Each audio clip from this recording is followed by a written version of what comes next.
my wife's name out your fucking mouth!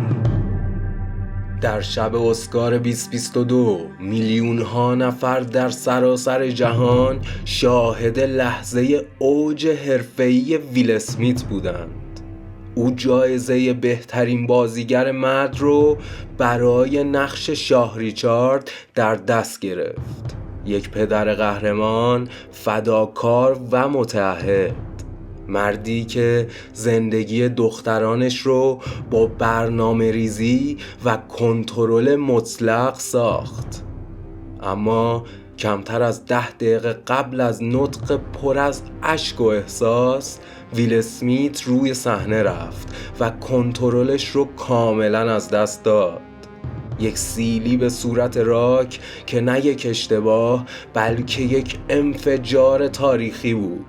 خشونتی که بهت رو در چشمان حاضران منجمد کرد و یک تنه کارنامه چندین ساله شاه هالیوود رو به لبه سقوط کشوند.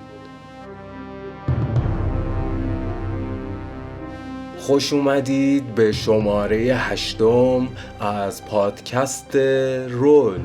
اینجا رول ها فقط بازی نه بلکه زندگی میشن. با ما همراه باشید در این قلمرو تضاد بین رول شاه ریچارد و خشم مهار نشدنی ویل اسمیت در تریبون جنون.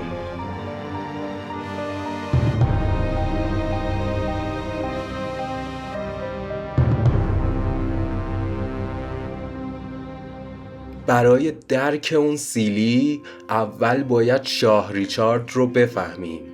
این اپیزود از یک رویای جنون‌آمیز در کامپتون کالیفرنیا آغاز میشه. جایی که پدر 2 تنیسور افسانه‌ای ریچارد ویلیامز با یک برنامه دقیق به جنگ فقر و خشونت محله میره. او میدونست دخترانش باید قهرمان بشن، حتی قبل از به دنیا اومدن.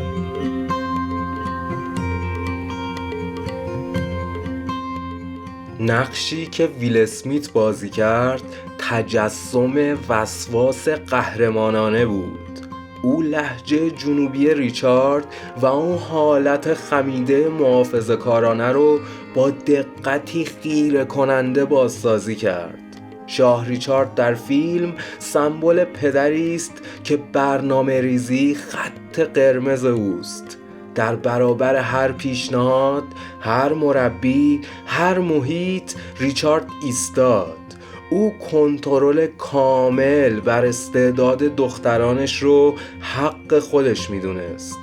این کنترل مطلق برای محافظته، اما در باطن رفتاری است که مرزهای فردی خانواده رو در هم میشکنه. او برای موفقیت دخترانش حتی در مواجهه با باندهای خیابونی دست به خشونت میزنه و از خانواده‌اش به روش خودش دفاع میکنه. ویل اسمیت برای رسیدن به اسکار ریچارد ویلیامزی رو بازی کرد که برای دفاع از قلمرو خانواده‌اش تمام جهان رو به چالش میکشید و این دفاع از خانواده دقیقاً کلید ماجراست.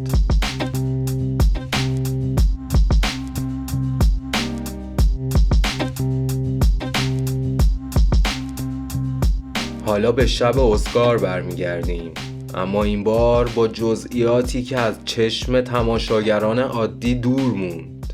آن لحظه انفجار زاییده یک فشار 10 ساله بر زندگی ویل اسمیت بود.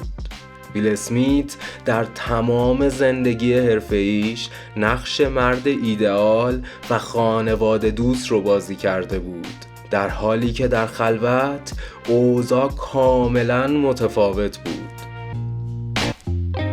در مراسم اسکار کریس راک به سر تراشیده همسر ویل اسمیت جیدا اشاره کرد و گفت بی‌صبرانه منتظر فیلم جی آی جین 2 هستم. این شوخی ارجایی بود به فیلمی که دمی مور در اون کچل بود، اما مسئله اینجاست که جیدا به دلیل بیماری خودایمنی سرش رو تراشیده بود. این شوخی ضربه به نقطه ضعف نبود، بلکه ضربه به نقاب ویل اسمیت بود.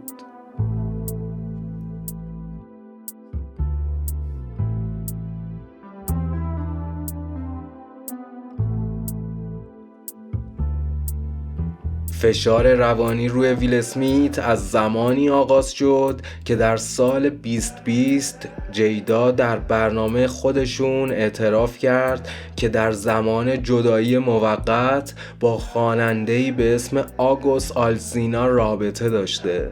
این ماجرا ویل اسمیت رو در کانون توجه تحقیرآمیز رسانه‌ها قرار داد و شوخی کریس راک زخم کهنه بیماری و فشار زندگی خصوصی رو دوباره باز کرد. ویل اسمیت ناگهان به رول شاه ریچارد برگشت، مردی که برای دفاع از زن و بچهش حاضر خشونت به کار ببره. آن سیلی نه یک اشتباه بلکه انفجاری از خشم مهار نشدنی بود که برای مدت طولانی پنهان شده بود.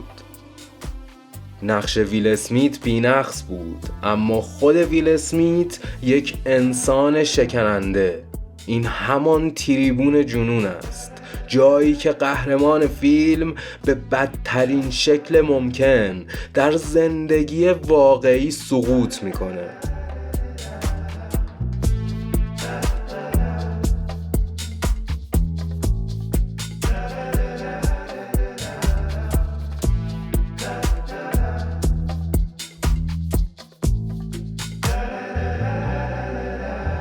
میراث اون پرفورمنس ضعیف و زننده ویل اسمیت در شب اسکار چه بود؟ تأثیر سیلی بر کارنامه ویل اسمیت بسیار عمیق‌تر از 10 سال محرومیت از اسکاره. سیلی ویل اسمیت نقش شاه ریچارد رو برای همیشه در سایه قرار داد. امروز بسیاری فیلم شاه ریچارد رو نه با درخشش هنری بلکه با حاشیه جنجالی آن سیلی به یاد میارند.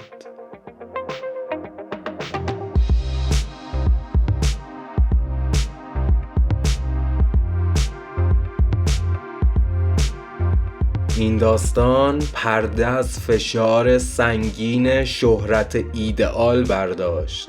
ما از ویل اسمیت یک شخصیت همیشه خوشحال می‌خواستیم، اما او یک انسان بود، انسانی که نتونست بحران‌های شخصی و طوفان‌های زندگیش رو کنترل کنه. در پایان باید از خودمون بپرسیم آیا ویل اسمیت میتونه از این سقوط درس بگیره؟ آیا او میتونه سخت‌ترین نقش زندگیش یعنی بازیابی احترام جهانی رو با موفقیت ایفا کنه؟ چیزی که مسلمه شاه ریچارد آخرین شاهکار هنری یک بازیگر بزرگ بود و تریبون جنون اسکار آخرین پرده از زندگی شخصی پرفراز و نشیب یک سوپر استار. ممنون که با ما همراه بودید با شماره 8 از رول. اگه خوشتون اومد ما رو در یوتیوب، اینستاگرام و پادگیرهای معتبر دنبال کنید. اینجا رول تو شروع میشه.